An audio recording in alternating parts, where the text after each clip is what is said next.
لا حول ولا قوة إلا بالله العلي العظيم. أعوذ بالله من الشيطان اللعين الرجيم.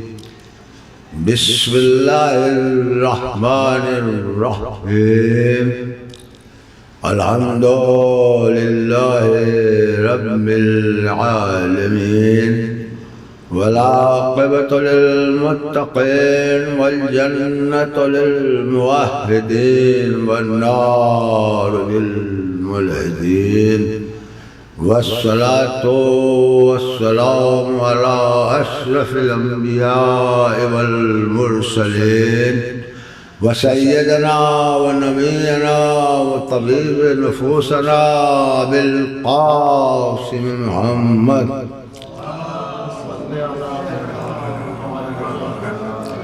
وآله الطيبين الطاهرين المعصومين، ولا سيما بقية الله المنتظر. لعنة الله على أعدائهم وقتلتهم وغاصبي حقوقهم ومنكري فضائلهم أجمعين. آمين يا رب العالمين. أما بعد، فقد قال الله سبحانه وتبارك وتعالى: كنتم خير أمة أخرجت للناس تأمرون بالمعروف وتنهون عن المنكر. صلوات محمد.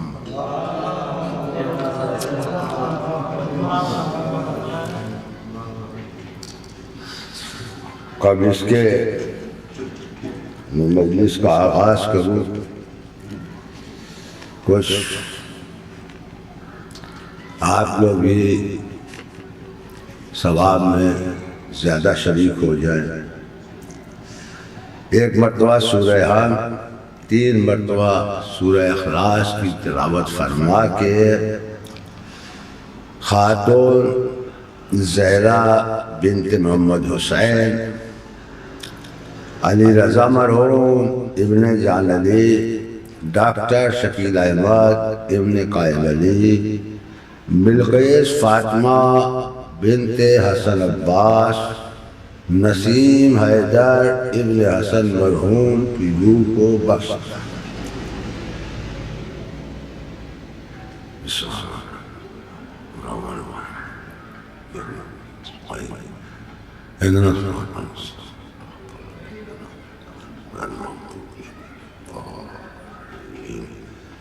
بسم اللہ الرحمن الرحیم۔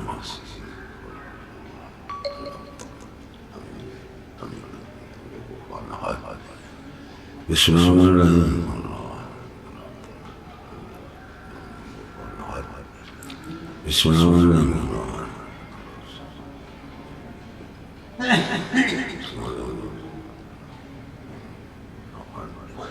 بسم اللہ الرحمن الرحیم۔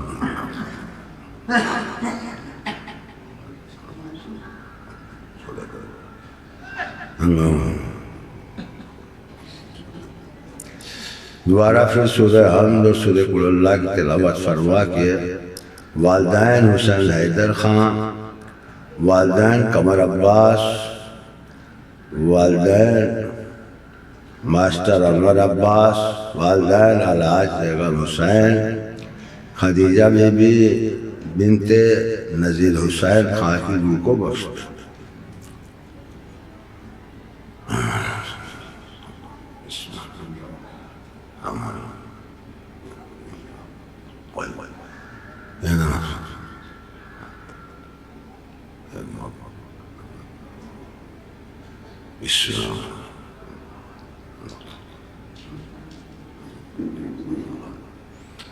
بسم اللہ الرحمن الرحیم۔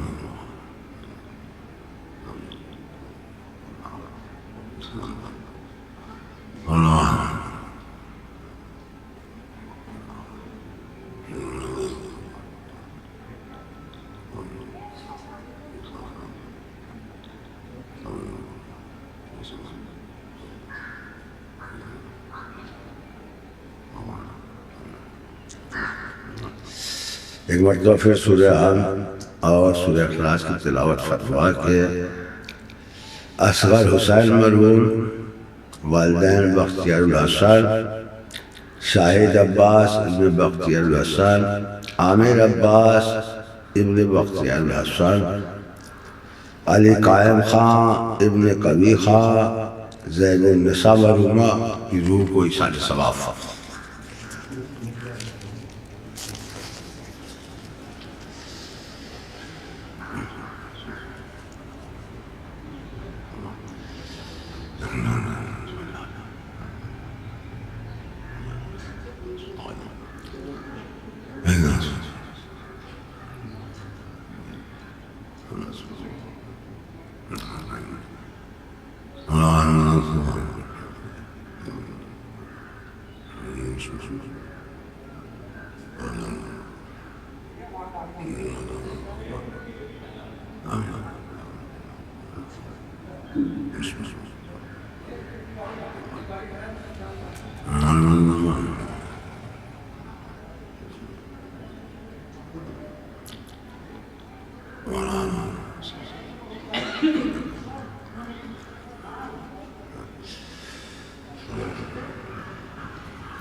تو صلوات مجھے برباد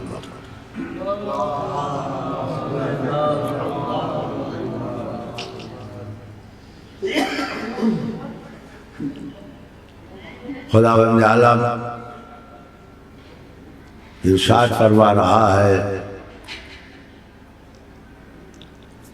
کہ تم لوگ بہترین امت میں سے ہو، تو اس کا وظیفہ کیا ہے؟ بہترین امت ہونے کا ذمہ داری کیا ہے؟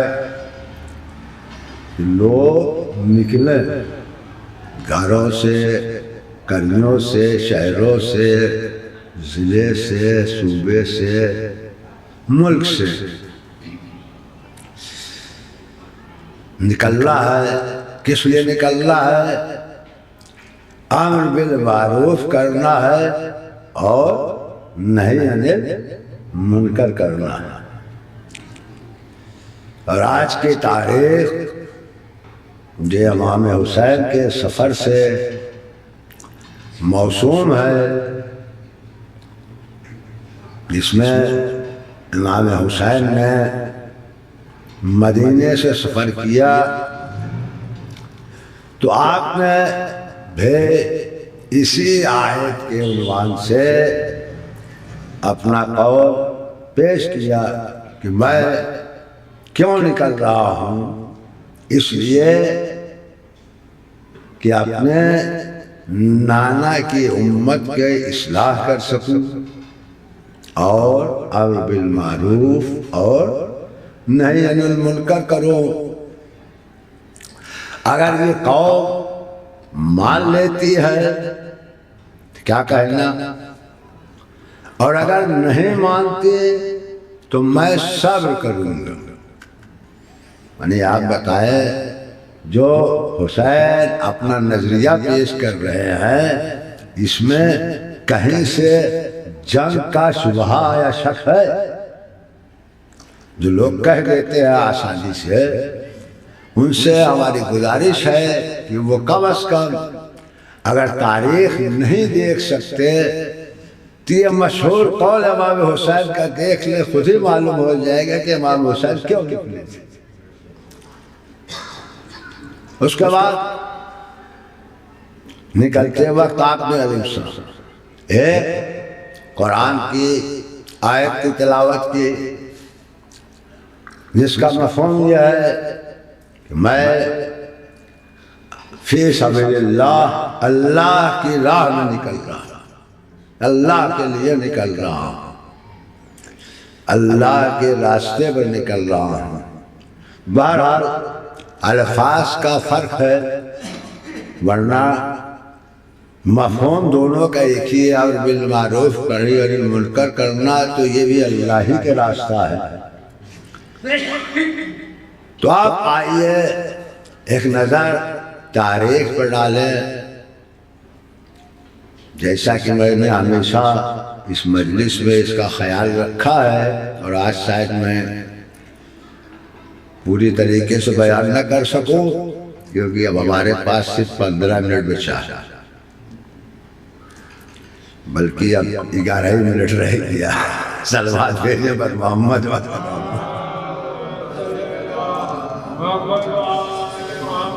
یہ مہینہ بڑا پربرکت ہے، بڑا پررحمت ہے، مگر اسی کے ساتھ ساتھ اس مہینے نے کچھ ہمیں ذمہ داریاں بھی چاہیے ہیں، ہم سے کچھ مطالبہ بھی ہے۔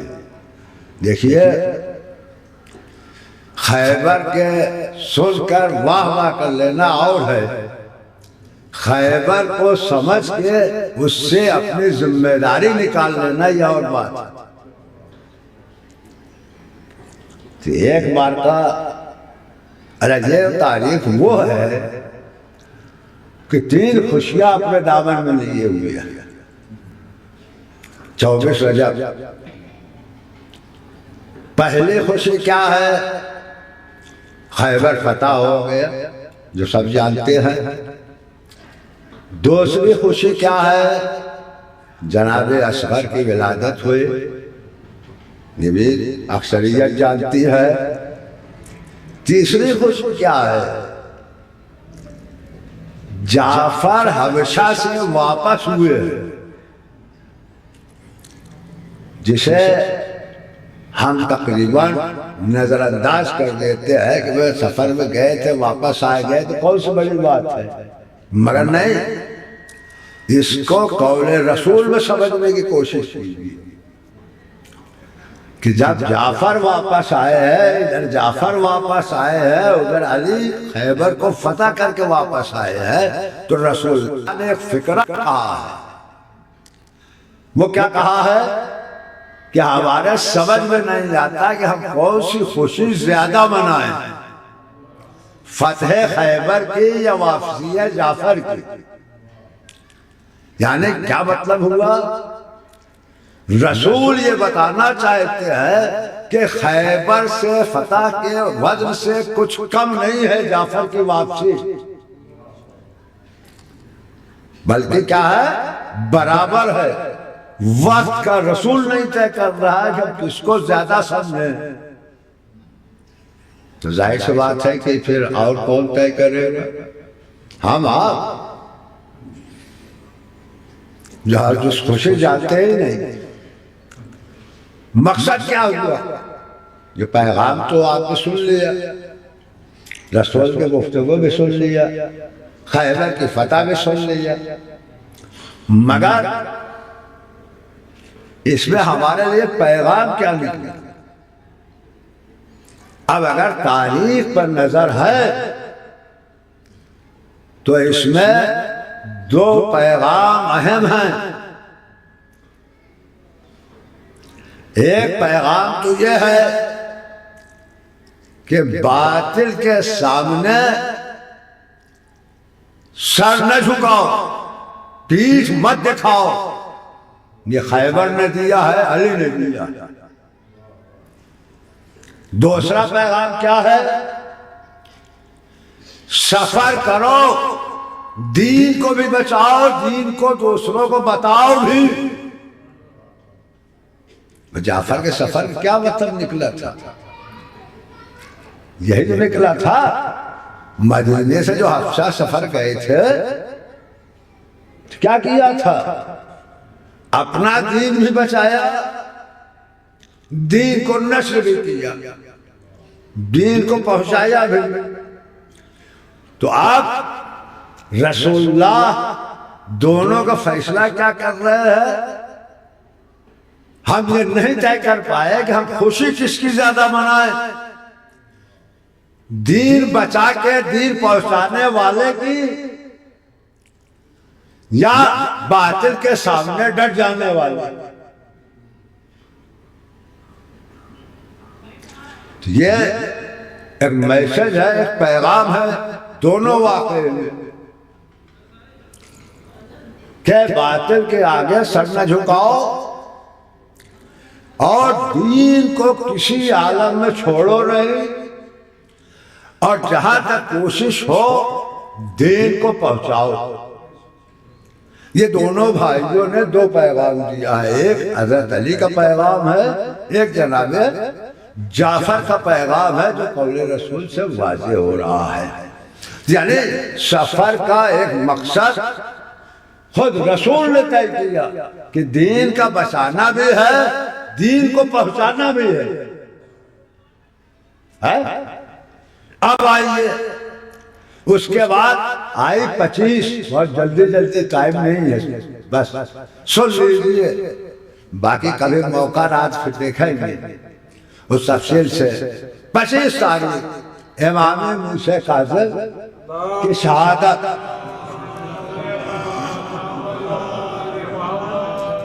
یہ مسائل پر نہیں آ رہا ہوں مگر ہے فقرہ مسائل۔ جب آپ نزاع کے عالم میں زندان میں ہوئے ہیں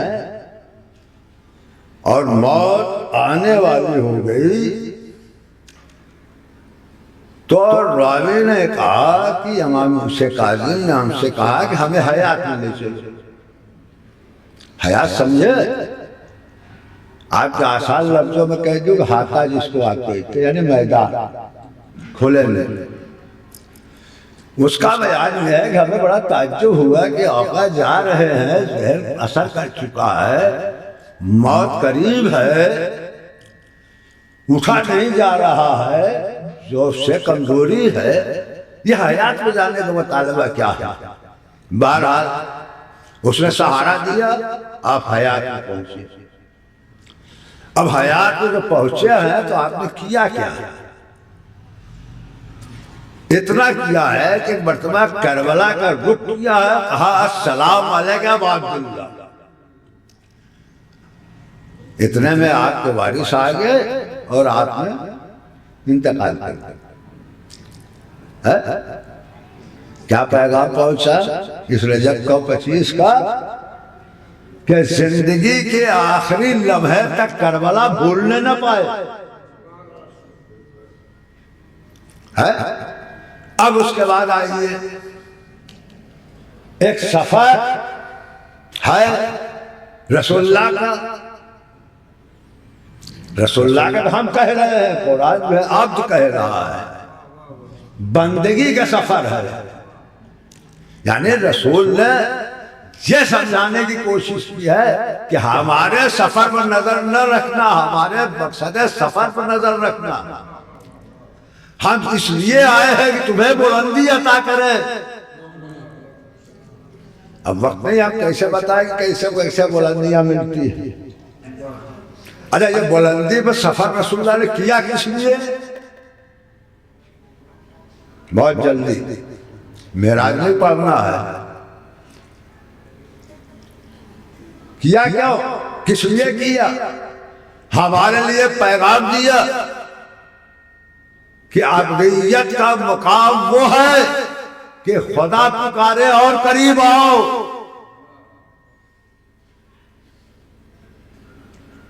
تب تو آپ عبد ہیں، کہنے کے لائق ہے۔ یہ کمال پیدا کرو۔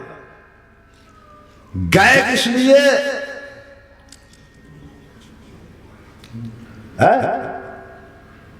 گئے کس لیے؟ تو دو چیز تھے۔ ایک تو یہ تھا، قرآن نے کہا کہ جب آپ پہنچے تو جو خدا کو وحی کرنا تھی وہ کیا۔ کیا کیا یہ قرآن نے نہیں بتایا، نہ رسول اللہ نے بتایا کہ کیا وحی کیا کیا نہیں کیا۔ کیا وحی کیا یہ غدیر نے بتایا، یہ رسول بلغ، جو کہا ہے پہنچا دو۔ کہا ہے معراج میں پہنچانے کو کہہ رہے غدیر میں۔ اچھا، کیا پیغام تھا؟ اب کیا واضح ہوا؟ ولایت لینے گئے تھے، ولایت کا حکم لینے گئے تھے۔ ولایت سمجھے؟ حاکمیت، حکومت۔ اس لیے والی کہا جاتا ہے اردو میں، حاکم۔ ولایت کا مطلب صرف مان لینا نہیں ہے، ان کی حکومت تسلیم کرنا ہے، ان کے کہے پر عمل کرنا ہے۔ یہ حکومت تو مل گئی، حکومت چلے گی کیسے؟ یہ بھی وہی معراج میں طے ہوا۔ اس کے لیے خزانہ چاہیے۔ خزانے کا مالک کون بنا؟ وہ بشکل فاطمہ عطا ہوئی رسول کو۔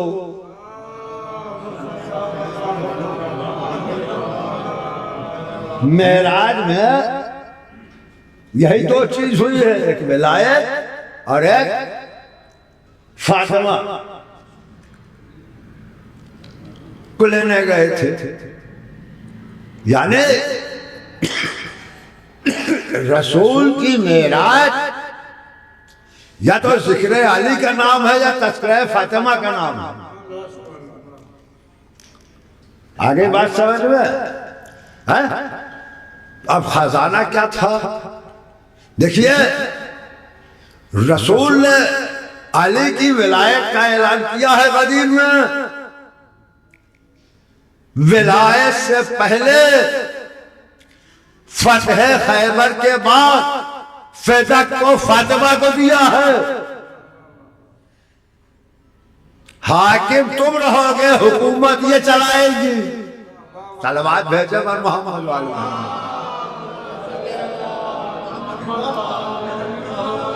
خزانے کے ذمہ دار یہ ہیں۔ اب تفصیل میں جانے کا وقت نہیں ہے۔ اب آ جائیے 28 رجب جو آپ نے پڑھا ہے، سب ملا دوں تاکہ آپ نے کہا کہ صاحب موضوع صالح پڑھ رہے ہیں مولانا۔ امر بالمعروف کیا ہے؟ آسانی سے ترجمہ کر دیا جاتا ہے نیکی کا حکم دینا۔ ٹھیک ہے، نیکی کا حکم دینا بھی ترجمے میں کوئی اعتراض نہیں ہے، مگر معروف کا لغوی معنی ہے۔ کبھی اس پر غور کیا؟ عرف جانتے ہیں، نام کے آگے عرف ہوتا ہے، تو نام مشہور ہوتا ہے یا عرف عرف مشہور ہوتا ہے، تو یہ ہے معروف۔ یعنی معروف کے معنی کیا ہوئے؟ مشہور، مشہور کا حکم دینا ہے۔ جب مشہور ہے تو حکم دینا کیا بات نہیں سمجھ میں آئی؟ امام حسین بتائیں گے مشہور تھا، حکومتوں نے اسے مجبور بنانا چاہا، اس لیے ہمیں حکم دینا پڑا۔ کیا مشہور تھا؟ اب تاریخ سے پوچھیے، کوئی روایت، کوئی حدیث ایسی ہے جس کے 70,000 سے لے کے 1.5 لاکھ تک راوی ہو؟ ہے کوئی روایت و حدیث ایسی ہے کہ جس روایت کو سننے والے 70,000 سے 1.5 لاکھ تک ہو، اور انہوں نے جن کو سنایا وہ کئی لاکھ تک پہنچے؟ کبھی اس پر نظر کیجیے گا، کیونکہ طے ہوتا تھا سفر، کب گئے ہیں کب آئیں گے۔ اب اس میں 3 دن کی تاخیر ہوئی ہے، ہر آدمی بے چین ہے کہ قافلہ کیوں نہیں آ رہا ہے، اور جب آیا تو ہر ایک کے زبان پہ ایک سوال تھا، کیوں تاخیر ہوئی؟ ہر ایک کے زبان پہ ایک جواب تھا، علی کی ولایت کا اعلان ہو رہا تھا۔ صلوات بھیجے پر محمد والے محمد۔ اسی کو چھپایا جا رہا تھا، اسی کو بچانے کے لیے حسین کربلا تک آئے۔ صلوات بھیجے پر محمد والے محمد۔ دیکھئے 3 منٹ زیادہ ہو گیا، اب میں زحمت ختم کر رہا ہوں۔ تو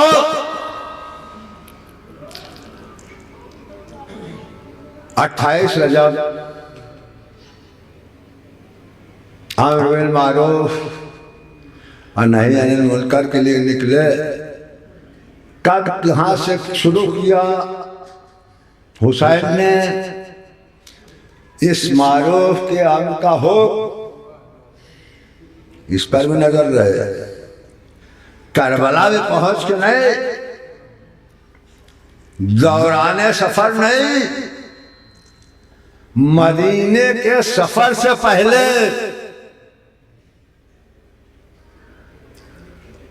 کیوں؟ جب آپ سے بیعت کا مطالبہ ہوا ہے تو آپ نے کیا جواب دیا؟ میرے جیسا اس جیسے کی بیعت نہیں کر سکتا. یعنی حسین کیا کہنا چاہ رہے تھے؟ یہی معروف کہ میں ولایت کا ذمہ دار اس فاسق و فاجر کے ہاتھ میں بیعت کر لوں. دیکھیے امام حسین کو بقول مولانا غلام عسکری صاحب مرحوم اللہ مقاموں کے کہ ہم آپ چاہے پہچانے یا نہ پہچانے، غالباً انہیں کی فکرہ ہے. یزید خوب پہچان رہا تھا، ورنہ کیا سب نے اس کی بیعت کرنی تھی؟ سب نے تو نہیں کی تھی، بہت سے لوگوں نے نہیں کیا تھا، جس میں ایک مشہور شخصیت عبداللہ بن عمر کی تھی. طلحہ زبیر نے نہیں کیا تھا. ساری شخصیتیں ہیں کہ امام حسین پہ ہی اتنا زور کیوں دیا گیا اور باقی کو اوپر زور نہیں دیا؟ جس کا مطلب وہ پہچان رہا تھا چاہے پوری دنیا ہماری بیعت کر لے، اس بیعت کا کوئی وزن نہیں ہے جب تک حسین نہیں کریں گے. صلوات بھیجے محمد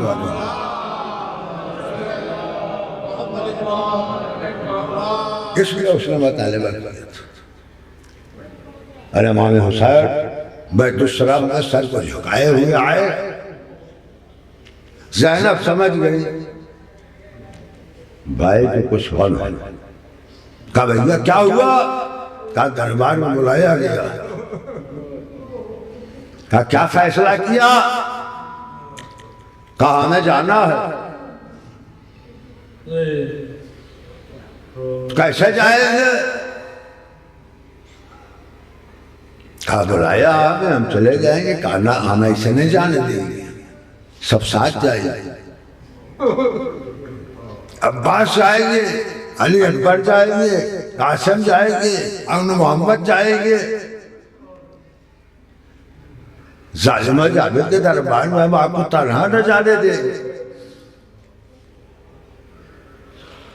زینب کی گفتگو ایسی تھی، اگر آپ وقت نہیں اس میں کیا بتاؤں کہ کبھی مدینے سے لے کے کربلا تک کی تاریخ اور کربلا سے لے کے زندان شام کی تاریخ اگر آپ دیکھ ڈالیں تو کہیں زینب نے ایسی بات نہیں کہی ہے جو امامت پر بار گزری یا امامت کو ٹوکنا پڑا. پوری زندگی کیا تربیت دیا تھا شہزادی نے، کیا علم دیا تھا، کس قوت کی ملکہ تھے، اندازہ نہیں لگایا جا سکتا. بہرحال بنی ہاشم کے جھوٹ میں امام حسین چلے، دارالامارہ تک آئے. دروازے پر امام حسین نے سب کو روک دیا. کہا بلایا ہمیں خالی گیا ہے لہذا اندر ہم جائیں گے. تم نے کہا آقا آپ کو کوئی نقصان پہنچ جائے؟ کہا اس سے مطمئن رہو، اگر کوئی ایسا مسئلہ ہوگا تو اگر ہماری آواز اونچی ہو تب اجازت ہے کہ آ جائیں.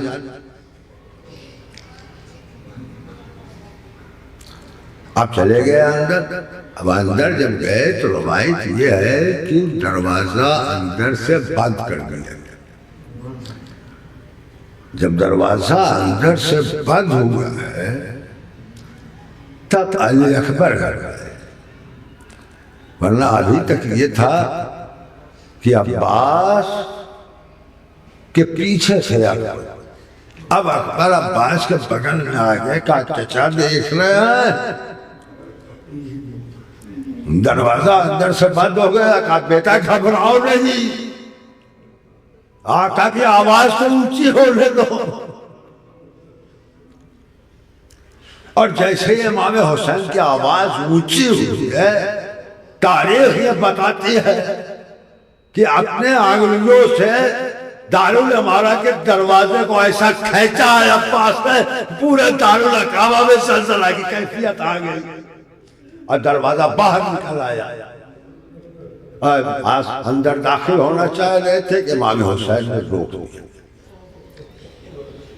بھیا اب تلوار کا وقت نہیں آیا ہے، ہم اپنی طرف سے پہلے نہیں کرنا چاہیے، لیکن پورے کارواں کو چلے آئے۔ زینب منتظر تھے، تڑپ کے پوچھا کیا کہہ پایا؟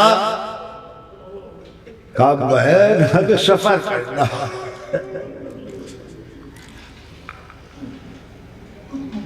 اب سفر کرنا ہے تو زینب نے کہا ہم بھی چلیں گے، آپ کا ساتھ چھوڑ نہیں سکتے۔ کہا تم کیسے جاؤ گے؟ تمہیں عبداللہ سے اجازت لینا پڑے گی۔ زینب عبداللہ کے پاس پہنچی، عبداللہ بیمار تھے، غسیل کی حالت میں تھے یا سو رہے تھے۔ آپ پائیدی کھڑے ہو کے اشک بہانے لگے، آپ کا اشک عبداللہ کے پیر پہ گرا۔ عبداللہ نے آنکھ کھولی، زینب کو پائیدی کھڑا دیکھا، ہاتھ چھوڑ دیے، اے شہزادی ہم سے غلطی کیا ہوئی کہ آپ پائیدی کھڑے ہیں؟ کہا عبداللہ تمہیں کچھ معلوم ہے؟ کہا کیا ہوا؟ کہا میرا ماجایا حسین سفر پہ جا رہا ہے۔ کہا تو؟ کہا تمہیں یہ بھی معلوم ہے کہ بغیر حسین کے ہم زندہ نہ رہیں گے؟ کہا تو پھر؟ کہا بغیر آپ کی اجازت کے حسین ہمیں لے نہیں جائے۔ عبداللہ نے اجازت دی، زینب چلے۔ کہا شہزادے ایسے مت جاؤ۔ کہا روکنا نہیں، کس لیے روکے ہو؟ کہا ایسا ہے اور محمد کا بھی ساتھ لیتے جاؤ۔ بہرحال زینب کے اجازت ملی، آئی۔ اب ادھر امام حسین کیا کر رہے تھے؟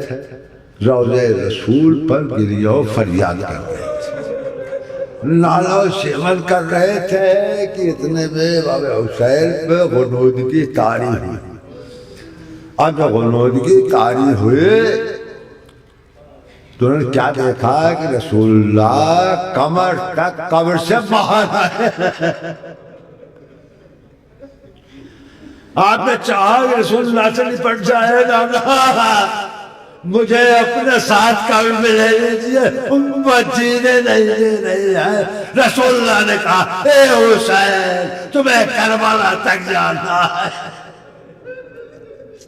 آنکھ کھل گئی، امام حسین کو حکم مل گیا، قبر رسول سے جدا ہوئے۔ اس کے بعد حسن کی قبر پر آئی، حسن بھائی کی قبر سے جدا ہوئے۔ دونوں جگہ کے لیے مقتل نے لکھا ہے کہ جب حسین جا رہے تھے تو ایسا لگ رہا تھا جیسے وقار بزرگی کا پہاڑ جا رہا۔ اس کے بعد آخر میں ایک مرتبہ قبر فاطمہ کا رخ کیا ہے۔ اب مقتل لکھتا ہے کہ جب قبر فاطمہ کی طرف چلے ہیں تو ایسا چلے ہیں جیسے ننھا بچہ ماں سے ملنے کے لیے دوڑتا ہے، اور جا کے قبر سے لپٹ گئے، اے اماں حسین کربلا جا رہا ہے۔ فاطمہ نے عجب نہیں آواز دیا ہو، بیٹا چلو تو ماں بھی ساتھ ساتھ تمہارے۔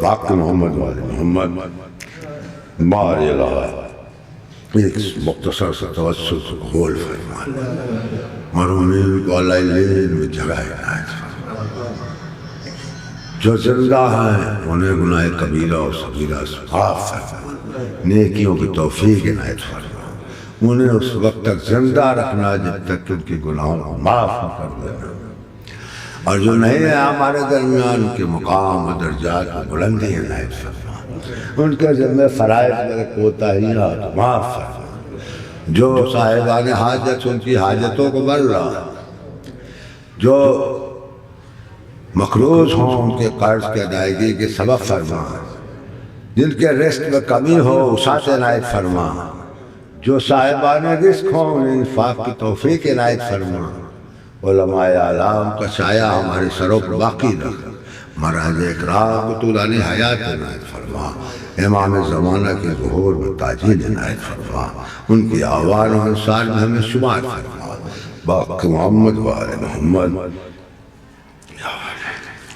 پھر آپ کو زحمت ہوگی کہ سورہ حمد اور سورہ قل اللہ کی تلاوت فرما کے ان مرحومین کو جن کا میں نام لے رہا ہوں ان کو آدھی سالہ ثواب فرما دیں۔